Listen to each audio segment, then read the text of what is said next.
Well, to eastern Libya now, where thousands of people have died in floods caused by a large storm. The port city of Derna appears to be hardest hit. Two dams in a valley above the Mediterranean city were overwhelmed when Storm Daniel brought the heaviest rainfall in a single day in 4 decades. Well, that sent a huge wave of water through the city in the early hours of Monday. Apartment blocks that stood well back from the river partially collapsed into the mud, while a bridge along the seafront was washed away. Thousands are still unaccounted for. Our Libya correspondent Malik Traina reports. The worst storm Libya has seen in decades brought record rainfall and destruction. The impact on eastern areas has been devastating, but in the city of Derna, catastrophic. 2 of the port city's major dams collapsed, sending walls of water into the city. Entire neighborhoods have been completely washed away. Unfortunately, with the tail end of the Daniel storm, there has been a sudden, abrupt increase in the water load, which led to the total destruction of the major dam and the sudden flooding of the city, to the extent that about 4 square kilometers of the heart of the city have been eroded completely. Authorities have struggled to reach Derna. It's feared hundreds have been killed. I hardly believe that the photos are not able to describe the horrible situation in Derna. It's beyond control. It's beyond the abilities of the government and the national society and the people in the city. It's really devastating, and it calls upon the assistance from all the international actors. Patients and staff were forced to evacuate several hospitals across eastern Libya. Many remain trapped in flooded areas. The situation is horrible. It's extremely sad. There are people suffering from the floods, and we haven't been able to reach them. Libya has been engulfed by political divisions for more than a decade. The country has 2 governments. That slowed down emergency assistance efforts. The parallel government in eastern Libya has announced a 2-day state of emergency, enforcing a curfew and calling for people to exercise caution if they leave their homes. The internationally recognized government in Tripoli declared eastern Libya a disaster zone.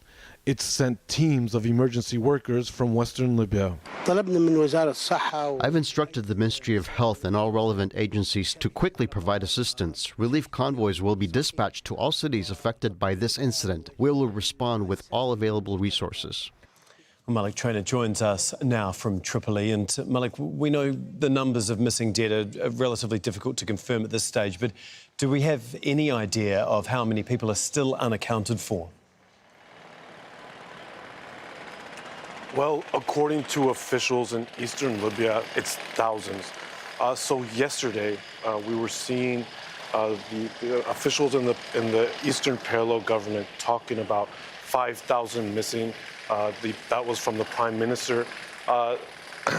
This morning and late last night, the Minister of Health from the Parallel government is estimating that number to reach 10,000. We're seeing unconfirmed reports of 3,000 people accounted for dead in the city of Derna. That number, and thousands still missing.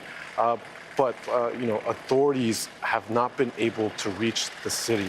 The roads leading into Derna are blocked off or destroyed because of the flooding. So until authorities are able to reach the city and assess the damage and account for the dead and the missing, we're not going to know the number for sure. I mean, if officials and authorities are finding it extremely difficult to get into the worst affected areas, what sort of aid are people there actually being able to access at this point in time? Well, in other areas, not in the city of Derna, aid has begun to reach the people in need. I think first and foremost, I mean, those that, their homes were destroyed need immediate shelter. They also need cash assistance, to be able to provide for their families, perhaps get rent accommodation for their families. So I think the most important thing is shelter. blankets, food, water, and cash assistance. And you mentioned a little earlier, Libya's got two governments. Can you just explain how that is affecting the recovery effort and how it will in the future as well?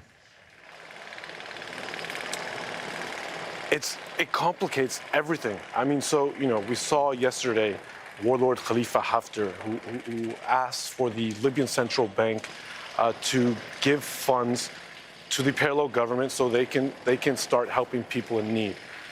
We saw the internationally recognized government, the Prime Minister Abdelhamid Dbeibeh, talk about giving funds to the local councils so they can help the people that are impacted on a local level. So, who supervises the rescue efforts?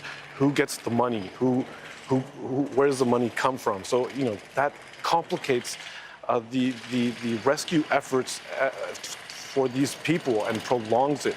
Hopefully, people are hoping that politicians can put aside their differences and get help to those that are in need. OK, thank you so much for that. That is Malik Traina for us from Tripoli.